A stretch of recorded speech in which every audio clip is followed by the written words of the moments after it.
আসসালামু আলাইকুম। রমজান মাসের ইফতারির জন্য আগে থেকে যদি কিছু আইটেম ফ্রোজেন করে রাখা যায় তাহলে আমাদের কাজ অনেকটাই কমে যায়। এজন্য প্রথমেই ফ্রোজেন রেসিপিতে কোনো প্রকার কোটিং ছাড়াই মুচমুচে আলুর চপ তৈরি করে দেখাবো।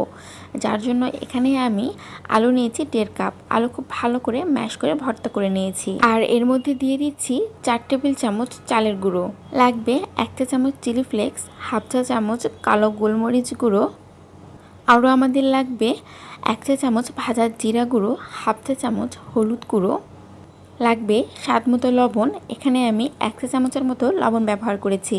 আর ফ্লেভারের জন্য এখানে দিয়ে দিচ্ছি 2 টেবিল চামচ ধনিয়া পাতা কুচি। প্রথম পর্যায়ে সব কিছু একত্রে একটু মিক্সড করে নিয়ে এর মধ্যে দিয়ে দিচ্ছি 3 টেবিল চামচ সয়াবিন তেল।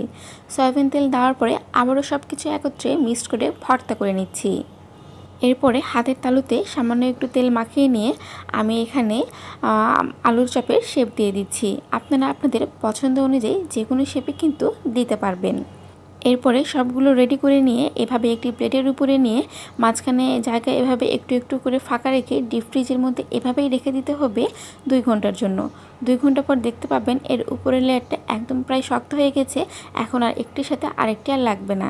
এখন আপনারা কোনো এয়ারটাইট বক্স বা জিপলক ব্যাগে করে দীর্ঘদিন পর্যন্ত সংরক্ষণ করে রাখতে পারবেন। আর যখন মন চাইবে ফ্রিজ থেকে বের করে সাথে সাথেই ভেজে নিলে হয়ে যাবে। তবে একসাথে বেশি ভাজতে যাবেন না, এভাবে ভিডিওটিতে দেখানো নিয়ম অনুসারেই ভাজতে হবে, তাহলে আর ভাঙবে না।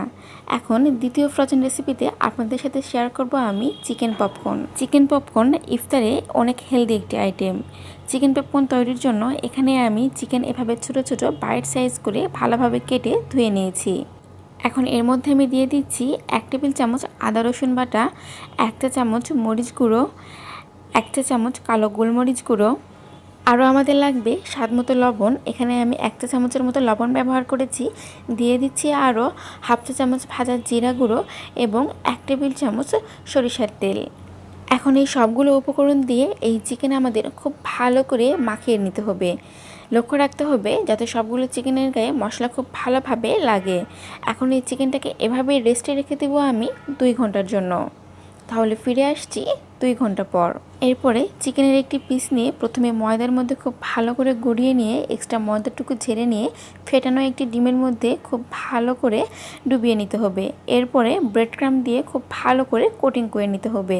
ঠিক এভাবেই ভিডিওটিতে দেখানো নিয়ম অনুসারে সবগুলো চিকেন আমি এভাবেই রেডি করে নেব। এরপরে ঠিক আগের মতো করেই একটি প্লেটের উপরে সবগুলো চিকেন নিয়ে এভাবে মাঝখানে একটু জায়গা ফাঁকা রেখে ডিপ ফ্রিজের মধ্যে 1 ঘন্টার জন্য রেখে দিতে হবে। এরপরে বের করে কোনো এয়ারটাইট বক্স বা এমন জিপলক ব্যাগে করে দীর্ঘদিন পর্যন্ত সংরক্ষণ করতে পারবেন।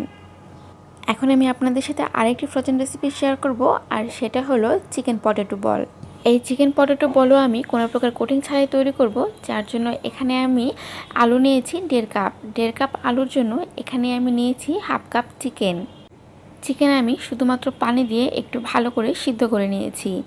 এরপরে এই চিকেন আমি ব্লেন্ডারে দিয়ে খুব ভালো করে কিমা করে নিচ্ছি। আর এই কিমা করে নেওয়া চিকেন আমি আলুর মধ্যে দিয়ে দিচ্ছি।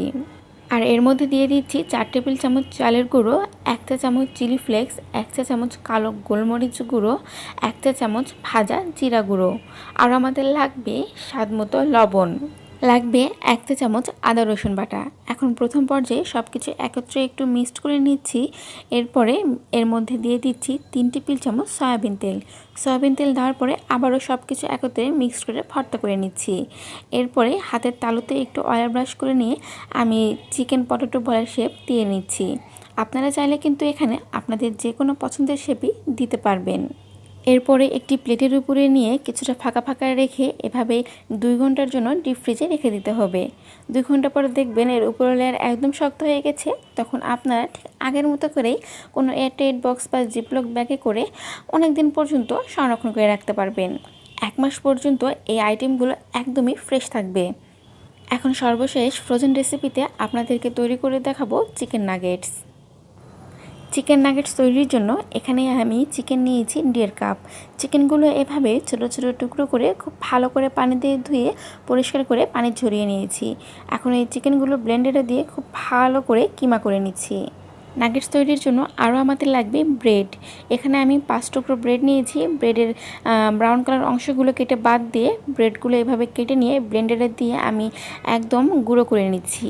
এই গুঁড়ো করে নেওয়া ব্রেড চিকেনের কিমার মধ্যে দিয়ে দিচ্ছি, আর তার মধ্যে আরও দিয়ে দিচ্ছি 1 টেবিল চামচ সয়া সস আর স্বাদ মতো লবণ। আরও আমাদের লাগবে 1 চা চামচ মরিচ গুঁড়ো, 1 চা চামচ কালো গোলমরিচ গুঁড়ো। এখানে চেষ্টা করবেন অবশ্যই কালো গোলমরিচ গুঁড়ো ব্যবহার করার। দিয়ে দিচ্ছি 1 চা চামচ আদা রসুন বাটা। সর্বশেষ এর মধ্যে দিয়ে দিচ্ছি 1 টেবিল চামচ টমেটো কেচাপ এবং 2 চা চামচ সয়াবিন তেল। এখন সব কিছু একত্রে খুব ভালো করে ব্লেন্ড করে নিচ্ছি। ব্লেন্ড করে নেওয়া হয়ে গেলে এভাবে সমান করে একটু ছড়িয়ে নিয়ে আমি নাগেটসের শেপ দিয়ে দিচ্ছি। এজন্য এভাবে ছুরি দিয়ে আমি চারকোনা করে কেটে নিচ্ছি। এখন কোটিংয়ের জন্য ময়দার মধ্যে খুব ভালো করে গড়িয়ে নিয়ে এরপরে একটি ফেটানো ডিমের মধ্যে খুব ভালো করে ভিজিয়ে নিয়ে এরপরে ব্রেড ক্রামের মধ্যে দিয়ে খুব ভালো করে আমাদের কোটিং করে নিতে হবে। এই 4টা ফ্রোজেন রেসিপি একসাথে যেন খুব বড় না হয়ে যায়, এজন্য একটু দ্রুত আর শর্টকাটে আপনাদের বোঝানোর চেষ্টা করছি।